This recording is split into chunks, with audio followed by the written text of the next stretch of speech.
सच्चे प्यार की तलाश में एक पागल लड़का 1600 लड़कियों को प्रपोज कर देता है। एक लड़की के लिए अपने सच्चे प्यार को साबित करने के लिए वो चलती ट्रेन से भी कूद जाता है, लेकिन क्या उसे अपना सच्चा प्यार मिलेगा या नहीं। यह कहानी है प्रेम नाम के एक लड़के की और फिल्म का नाम है पागल। इस वीडियो में मैं आपको इसी फिल्म की स्टोरी एक्सप्लेन करने वाला हूँ। इस स्टोरी में प्यार भी है, इमोशन भी है, कॉमेडी भी है, तो पूरा मजा लेने के लिए वीडियो को एंड तक देखना। इस कहानी की शुरुआत में हम देखते हैं 8 साल के प्रेम को। प्रेम अपनी माँ के साथ रहता है और लाइक एवरी मॉम प्रेम की माँ भी उसका बहुत ख्याल रखती है और उसे अच्छी बातें सिखाती है। दोनों साथ में सीरियल्स देखते हैं और प्रेम अपने थॉट्स में काफी क्लियर होता है कि वो किसी सेलिब्रिटी या फिर दुनिया में किसी भी चीज से ज्यादा वो बस अपनी माँ से प्यार करता है और उसकी माँ के जितना इस दुनिया में कोई भी उससे प्यार नहीं कर सकता। लेकिन एक दिन जब प्रेम अपने दोस्तों के साथ बाहर खेल रहा होता है, तभी उसे पता चलता है कि उसकी माँ अब इस दुनिया में नहीं रही। कैंसर की वजह से उनकी मौत हो गई थी। अपनी माँ के अचानक मौत के बाद प्रेम अनाथ हो जाता है और अब इस दुनिया में उसे प्यार करने वाला कोई नहीं होता और ऐसे ही अपनी माँ के गम में वो 6 साल बिता देता है। एक दिन प्रेम का दोस्त उससे कहता है कि तुम्हें अब एक ऐसी लड़की की तलाश करनी चाहिए जिससे तुम प्यार कर सको। बदले में वो भी तुम्हें तुम्हारी माँ के जैसे ही प्यार करेगी और तुम्हारा ख्याल रखेगी। प्रेम को यह बात समझ में आ जाती है। उसे अपनी जिंदगी का एक नया मकसद मिल जाता है। वो एक लव लेटर लिखता है, उसे गुब्बारे में बांधकर उड़ा देता है और लड़कियों को प्रपोज करने का अपना मिशन शुरू कर देता है। लेकिन हर लड़की उसे रिजेक्ट कर देती है। एक दिन प्रेम एक ऐसी लड़की से मिलता है जिसके बॉयफ्रेंड ने जस्ट उसके सामने ही उसके साथ ब्रेकअप किया था। प्रेम उसे भी प्रपोज कर देता है, लेकिन वो लड़की कहती है कि तुम अभी बहुत छोटे हो, पढ़ाई कर रहे हो, ना तुम्हारे पास जॉब है, ना पैसा है, ना गाड़ी है। कोई लड़की तुम्हें कैसे प्यार कर सकती है? पहले तुम पढ़ लिख कर जॉब हासिल करके सेटल हो जाओ, फिर मैं तुमसे प्यार करने के बारे में सोचूंगी। उस दिन के बाद से प्रेम मेहनत से पढ़ाई करना शुरू कर देता है और 7 साल बाद वो पढ़ लिख कर बड़ा हो जाता है और उसे एक बड़ी सी कंपनी में जॉब भी मिल जाती है। और जॉब मिलते ही वो सबसे पहले उसी लड़की को प्रपोज करने के लिए जाता है। लेकिन अब उस लड़की की शादी हो चुकी थी और अब उसकी एक बेटी भी है। हार्ट ब्रोकन प्रेम अब फिर से अपने प्यार के लिए एक नई लड़की की तलाश में निकल पड़ता है, लेकिन हर लड़की उसे रिजेक्ट ही कर देती है। वो अपने इलाके की हर लड़की को प्रपोज कर चुका था, लगभग 1600 लड़कियों को। वो सबके नाम जानता है, लेकिन किसी भी लड़की के रिजेक्ट करने के बाद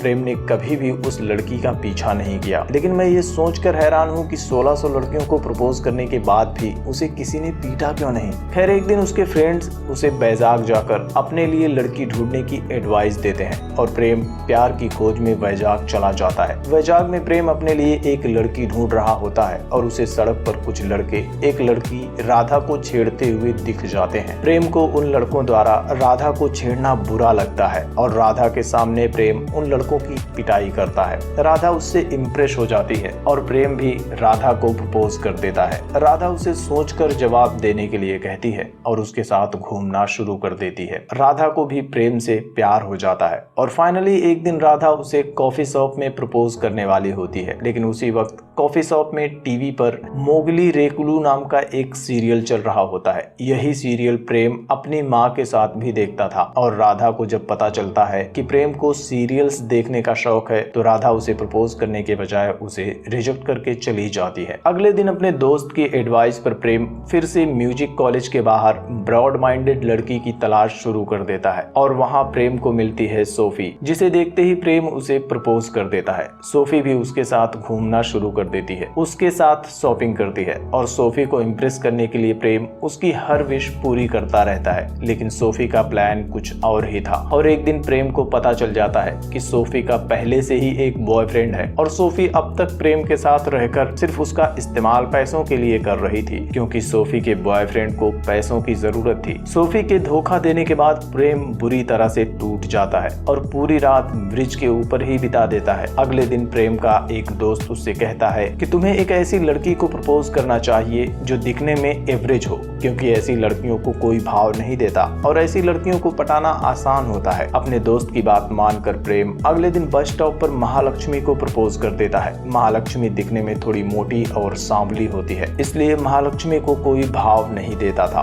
जिसके बाद महालक्ष्मी भी उसे आई लव यू कह देती है। महालक्ष्मी वो पहली लड़की थी जिसने प्रेम को आई लव यू कहा था, लेकिन महालक्ष्मी बस अपने आसपास के लोगों को चिढ़ाने के लिए प्रेम का यूज कर रही होती है, जो उसके मोटे और सांवले होने का मजाक उड़ाते थे। और एक दिन महालक्ष्मी भी उसके साथ ब्रेकअप कर लेती है और उसे बताती है कि ऑलरेडी उसकी एंगेजमेंट हो चुकी है। महालक्ष्मी के रिजेक्ट करने के बाद प्रेम बुरी तरह से टूट जाता है और 6 महीने बाद प्रेम वैजाग से अपने घर हैदराबाद वापस आ जाता है। वो अब भी अपने लिए प्यार की तलाश कर रहा होता है और एक दिन उसकी मुलाकात होती है एमएलए कैंडिडेट राजा रेड्डी से, और उसे देखते ही प्यार का भूखा प्रेम उसे भी आई लव यू कह देता है और राजा रेड्डी से भी आई लव यू टू कहने के लिए कहता है। कुछ दिनों तक राजा रेड्डी प्रेम को इग्नोर करता है, लेकिन उससे परेशान हो जाता है और उससे परेशान होकर राजा प्रेम को मारने का प्लान बनाता है और उसे रेलवे स्टेशन पर बुलाता है, जहां पर राजा रेड्डी के आदमी प्रेम की जमकर कुटाई करते हैं। लेकिन सिर्फ राजा रेड्डी की खुशी के लिए प्रेम उसके गुंडों से मार खाता रहता है और तभी अपोजिशन पार्टी के कैंडिडेट के भेजे हुए गुंडे भी राजा रेड्डी को मारने के लिए वहां आ जाते हैं और राजा रेड्डी को बचाने के लिए प्रेम उन सब की जमकर पिटाई करके उन्हें वहां से भगा देता है। जान बचाने की वजह से राजा को भी अब प्रेम की फिक्र होने लगती है। वो प्रेम को अपने साथ रख लेता है। 2 महीने तक दोनों एक साथ रहते हैं और एक दिन प्रेम एक बड़ी ऊंची बिल्डिंग के ऊपर खड़ा होकर राजा को कॉल करता है और उसे कहता है कि अगर तुम 15 मिनट में यहाँ नहीं पहुंचे तो मैं बिल्डिंग से कूद कर अपनी जान दे दूंगा। राजा जल्दी से वहां पहुंच जाता है। प्रेम उससे आई लव यू टू कहने के लिए कहता है। प्रेम की जान बचाने के लिए राजा फाइनली प्रेम को आई लव यू टू बोल देता है, लेकिन राजा के इतना कहते ही प्रेम उसे गोली मार देता है। राजा घायल हो जाता है और प्रेम से पूछता है कि आखिर तुम कौन हो और मुझे क्यों मारना चाहते हो। जिसके बाद प्रेम उसे अपनी 6 महीने पुरानी स्टोरी सुनाने लगता है और फ्लैशबैक में हम देखते हैं कि महालक्ष्मी के रिजेक्ट करने के बाद प्रेम काफी डिप्रेस हो जाता है, क्योंकि पिछले 12 सालों में उसे ऐसी लड़की मिली ही नहीं थी जो उसे उसकी माँ के जैसा प्यार कर सके। डिप्रेशन में प्रेम फ्लाईओवर से कूदने वाला होता है, तभी पीछे से एक लड़की उसे चिल्लाकर आई लव यू बोल देती है। इतना सुनते ही प्रेम सुसाइड का प्लान ड्रॉप करके उस लड़की को ढूंढने लगता है और थोड़ी मेहनत से ढूंढने के बाद फाइनली उसे पता चल जाता है कि उसे आई लव यू बोलने वाली लड़की थीरा है। वो थीरा से मिलता है, लेकिन थीरा उसे बताती है कि फ्लाईओवर पर मैंने तुम्हें आई लव यू सिर्फ तुम्हारी जान बचाने के लिए कहा था, क्योंकि महालक्ष्मी से रिजेक्ट होते हुए मैंने तुम्हें देखा था और मैं तुमसे प्यार नहीं करती। प्रेम उससे कहता है कि तुमने मेरी जान बचाई है, तुम मुझसे प्यार नहीं करती कोई बात नहीं, लेकिन अब मैं तुमसे प्यार करने लगा हूँ। और एक दिन उसे अपने प्यार का यकीन दिलाने के लिए प्रेम चलती हुई ट्रेन से कूद जाता है। वो घायल हो जाता है। 2 हफ्ते बाद जब प्रेम पूरी तरह से ठीक हो चुका होता है, तब थीरा उसे बताती है कि मैं एक अनाथ हूँ। मेरे पापा जिन्होंने मुझे गोद लिया था वो मेरे लिए भगवान के समान है और उन्होंने मेरी सगाई कर दी है। 6 महीने बाद मेरी शादी है और उनकी मर्जी के खिलाफ जाकर मैं तुमसे प्यार या शादी नहीं कर सकती। प्रेम उससे कहता है कि अब तक किसी भी लड़की से रिजेक्ट होने के बाद मैंने दोबारा उसका पीछा नहीं किया है, इसलिए इन 6 महीनों में ही तुम मेरी गर्लफ्रेंड बनकर मेरे साथ रहो। हम दोनों साथ में अच्छी यादें बनाएंगे और फिर मैं उन यादों को लेकर हमेशा के लिए तुमसे दूर चला जाऊंगा। थीरा नो टचिंग रूल के साथ इन 6 महीनों में प्रेम के साथ टाइम स्पेंड करने के लिए मान जाती है। दोनों एक साथ कई सारी यादें बनाते हैं और एक दिन प्रेम का दोस्त उससे कहता है कि अगर थीरा तुमसे सच्चा प्यार करती है तो उसने कभी तुम्हें टच क्यों नहीं किया,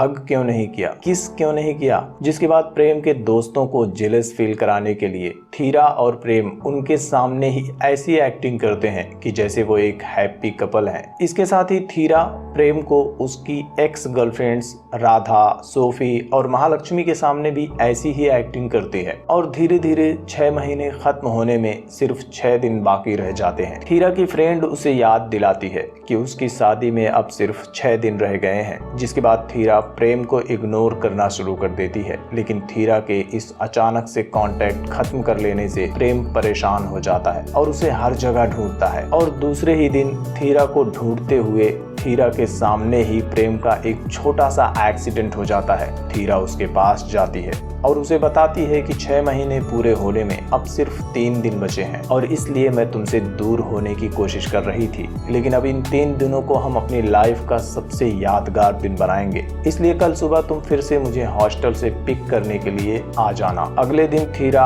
हॉस्टल के बाहर प्रेम का वेट कर रही होती है, लेकिन प्रेम नहीं आता और अगले 2 दिन तक थीरा उसे ढूंढती रहती है। प्रेम का दोस्त थीरा को बताता है कि प्रेम समंदर के किनारे बैठा हुआ है। थीरा वहां पहुंच जाती है। थीरा उसके 2 दिन के गायब होने की वजह से नाराज थी, लेकिन फिर वो प्रेम से कहती है कि अब भी उनके पास 1 दिन बचा हुआ है और इस 1 दिन को हम अपनी लाइफ का यादगार दिन बना लेते हैं। लेकिन प्रेम उससे कहता है कि मुझे अब तुमसे प्यार हो चुका है और मैं तुम्हें जाने नहीं देना चाहता। जिसके बाद थीरा उससे कहती है कि तुम मुझे सिर्फ 6 महीने से प्यार कर रहे हो, लेकिन मेरे बारे में सोचो, मैं तो तुम्हें पिछले 12 साल से प्यार कर रही हूँ। वो बताती है कि एक दिन मैं अपने अनाथ आश्रम में अकेली बैठी थी। मैं दुखी थी क्योंकि इस दुनिया में मुझे प्यार करने वाला कोई नहीं था। तभी एक गुब्बारा उड़ते हुए मेरे पास आया जिसमें एक लड़के का लव लेटर था, जिसे अपने लिए एक ऐसे प्यार की तलाश थी जो उसकी माँ की तरह ही उसका ख्याल रख सके। मुझे उस लव लेटर में लिखी हुई बातों से प्यार हो गया था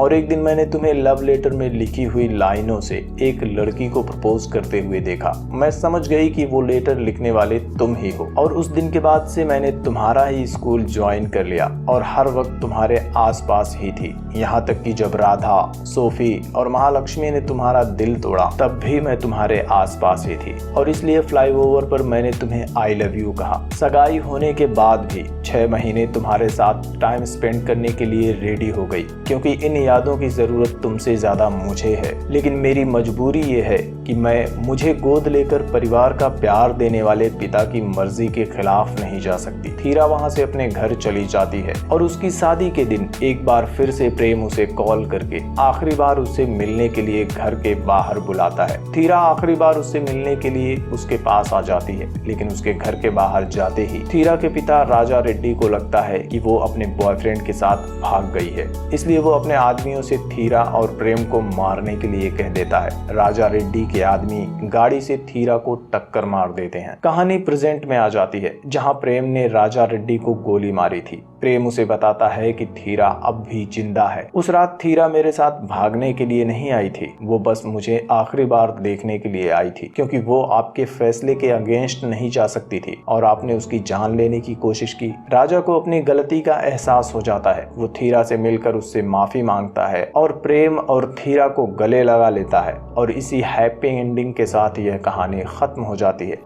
लेकिन अब भी मैं हैरान हूँ ये सोचकर कि किसी लड़की को देख लेने से ही लोगों की पिटाई हो जाती है, लेकिन 1600 लड़कियों को प्रपोज करने के बाद भी प्रेम को किसी ने मारा क्यों नहीं। खैर, तुम कमेंट करके बताओ कि इस बारे में तुम्हारा क्या कहना है और यह कहानी तुम्हें कैसी लगी। ओवरऑल इस फिल्म में बहुत सारी कॉमेडी है और यह एक जबरदस्त फिल्म है जिसे आप सबको बिल्कुल भी मिस नहीं करनी चाहिए, इसलिए इस फिल्म को एक बार जरूर देखना। और ऐसी और भी मूवीज एक्सप्लेनेशन वीडियोस के लिए चैनल को भी सब्सक्राइब करके बेल आइकन को भी प्रेस कर लेना, जिससे कि आपसे मेरी कोई भी नई वीडियो मिस ना हो सके।